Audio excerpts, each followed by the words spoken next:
Joining me now, Democratic Congressman Jim Himes of Connecticut. And, of course, Congressman, Connecticut, for those of us who live in New York City, is, it's part of our area. It's not a separate place. Many, some very large percentage of people who work in New York sleep in Connecticut. Yeah, that's exactly right, Ali. And I have spent an awful lot of time in the last week speaking with the administrator of FEMA, with the vice president's office, and with others, saying, don't think of this as there's a New York crisis, and then, oh, by the way, you've got Connecticut. I mean, we are, from where I sit right here, it's about 4 miles to the New York state line. And, of course, we're showing, you put the numbers up. We have 165 fatalities, almost all right. Well, I should say we've got 20% of the population down here in Fairfield County, Connecticut, southwestern Connecticut. We've got half the fatalities and half the confirmed cases. So, yeah. We're spending a lot of time trying to point out that we've got as serious a problem as the state of New York. And, of course, it's moving. It's moving north and it's moving east.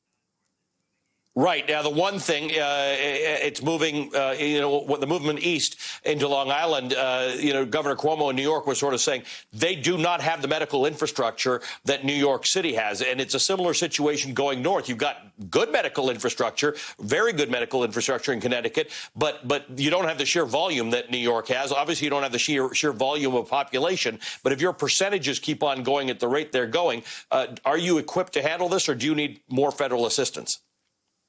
Well, Ali, I don't think there's anywhere in the country that is equipped to handle this. And, of course, there will be a look back here where we figure out, how we were so unprepared. But, no, of course not. We need more federal assistance. We're getting a little bit of federal assistance, but I can't tell you how frustrating it is every single day to listen to the soothing tones of the vice president, telling America how much gear is on its way. It's not getting here. To Stamford, Connecticut, to Norwalk, Connecticut, to Bridgeport, Connecticut, the cities where we're really pretty close to being overwhelmed. I mean, I have nurses and doctors very literally calling me frantic about the lack of PPE, about the fact that their ICU capacity and their ventilators are almost used up, and we are nowhere near the peak of what we're going to see. So, no, we're very, very concerned here. Look, if there's a silver lining to this cloud, it is that we have had the opportunity, because we're sort of on the other side of the wave that started in New York, we have had the opportunity to learn from what New York has been able to do. The people who live here, a little late, but started taking this really seriously in time, hopefully to reduce the intensity of what we're about to see.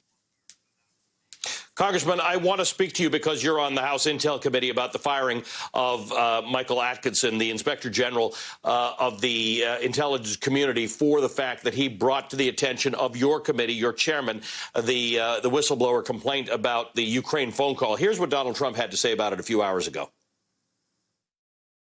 I thought he did a terrible job, absolutely terrible. He took a whistleblower report, which turned out to be a fake report. It was fake. It was totally wrong. It was about my conversation with the president of Ukraine. He took a fake report and he brought it to Congress with an emergency, okay? Not a big Trump fan, that I can tell you. That man is a disgrace to IGs. Congressman, not a big Trump fan, disgrace as IG said someone needs to sue him. Donald Trump may have valid reasons for not liking Michael Atkinson, but as a member of the Intel Committee, is there any wrongdoing on the part of Michael Atkinson at all? Of course not, Ali. I remember the day that Atkinson came to us. He was a tortured man. He did not do this happily. It just frankly disgusts me as I think of Mr. Atkinson testifying before us with a shaky voice, understanding what the implications of what he was doing was. Look, the president's use of language, terrible, not a Trump fan. I would be surprised if Donald Trump has ever met Mr. Atkinson. Donald Trump defines terrible and not a good man and not doing his job and a disgrace as somebody 100% who doesn't support me, who doesn't break the law, betray their oath in service of my political interest. That's what Donald Trump means in that quote, and what he always means when he calls somebody terrible. And look, what troubles me most about this, most of my job is oversight oversight of an $80 billion a year operation, the intelligence operation that this country puts forward to keep America safe.